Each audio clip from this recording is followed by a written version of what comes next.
Twelfth English 2025 के most VVI subjective question का अध्ययन करेंगे, जिसमें केवल शॉर्ट क्वेश्चन आंसर को हम लोग देखने वाले हैं। ठीक है, इससे रिलेटेड मात्र आपको 40 क्वेश्चन कंप्लीट करने हैं। बस इतना ही में से आपके एग्जाम में पूरा का पूरा क्वेश्चन आ जाएगा और हम किताब से पूरा चुन करके ऑब्जेक्टिव गेस करके दिए हैं। यकीन रखिए, आप इस चैनल से पढ़िए, एग्जाम देने के बाद जरूर वीडियो को देख करके मिला लीजिएगा।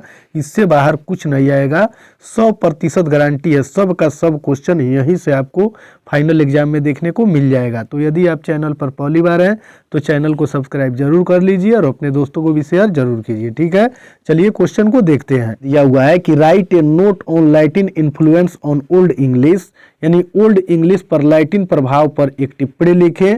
तो इसका आंसर हम लोग देखेंगे कि the first period in the history of England is known as old English period, यानी इंग्लैंड के इतिहास में पहली अवधि पुरानी अंग्रेजी अवधि के रूप में जाना जाता है। फिर यहाँ आगे हम लोग देखेंगे कि the period was the childhood of English as a language, यानी यह अवधि एक भाषा के रूप में अंग्रेजी का बचपन था। फिर उसके बाद में दिया हुआ है कि eight that time English was a mixture of different dialects, यानी उस समय अंग्रेजी विभिन्न बोलियों का मिश्रण थी। यानी the first period in the history of England is known as old English period. This period was the childhood of English as a language. At that time English was a mixture of different dialects, यानी कहने का मतलब है कि England के इतिहास में पहला काल पुरानी अंग्रेजी अवधि के रूप में जाना जाता है। यह अवधि एक भाषा के रूप में अंग्रेजी का बचपन था। उस समय अंग्रेजी विभिन्न बोलियों का मिश्रण थी। चलिए फिर आगे वाला क्वेश्चन हम लोग देखेंगे। दिया हुआ है कि when was the influence of the renaissance felt clearly in England, पुनर्जागरण का प्रभाव इंग्लैंड में स्पष्ट रूप से कब महसूस किया गया।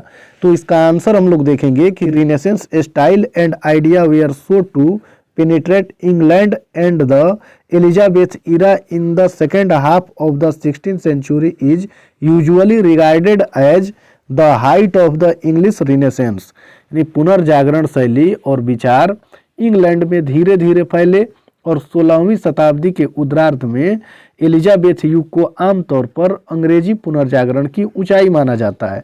चलिए फिर आगे वाला क्वेश्चन हम लोग देखेंगे। हाउ डिड सेविज father react to the teachers and complain, यानी शिक्षक की शिकायत पर सेवी के पिता की क्या प्रतिक्रिया थी। तो इसका आंसर हम लोग देखेंगे। Father reacted to the teacher complain when he knew savage fault which as reported by savage teacher, यानी सेवी के पिता ने शिक्षक की शिकायत पर प्रतिक्रिया व्यक्त की जब उन्हें सेवी की गलती का पता चला, जैसे कि सेवी के शिक्षक ने बताया था। ठीक है, चलिए फिर आगे इसमें हम लोग देखेंगे कि he become angry at this matter, यानी वह इस बात पर क्रोधित हो गए। As soon as he heard he grabbed his son by the collar and gave him a sound beaten he chided his son, यानी उन्होंने अपने बेटे को कॉलर से पकड़ लिया और उसे बुरी तरह से पीटा और अपने बेटे को डांटा। फिर इसको एक बार देखिए। Savage's father reacted to the teacher complain when he knew savage fault which as reported by savage teacher he become angry at this matter. As soon as he heard he grabbed he son by the collar and gave him a sound beating a chided his sun.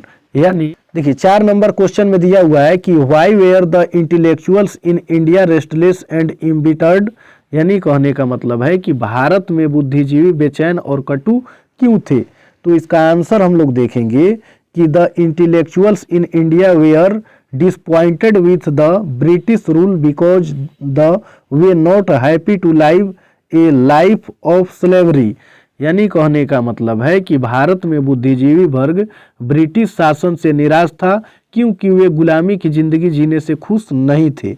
As such they were restless and embittered, यानी इसलिए वे बेचैन। में दिया हुआ है कि how did the under secretary change his appearance to a company Nanu Kaka, यानी अंडर सेक्रेटरी ने नानू काका के साथ जाने के लिए अपना रूप कैसे बदला। तो इसका आंसर हम लोग देखेंगे कि the under secretary change his appearance in the disguise of Jodhpuri gentleman putting huge orange turban on his ahead.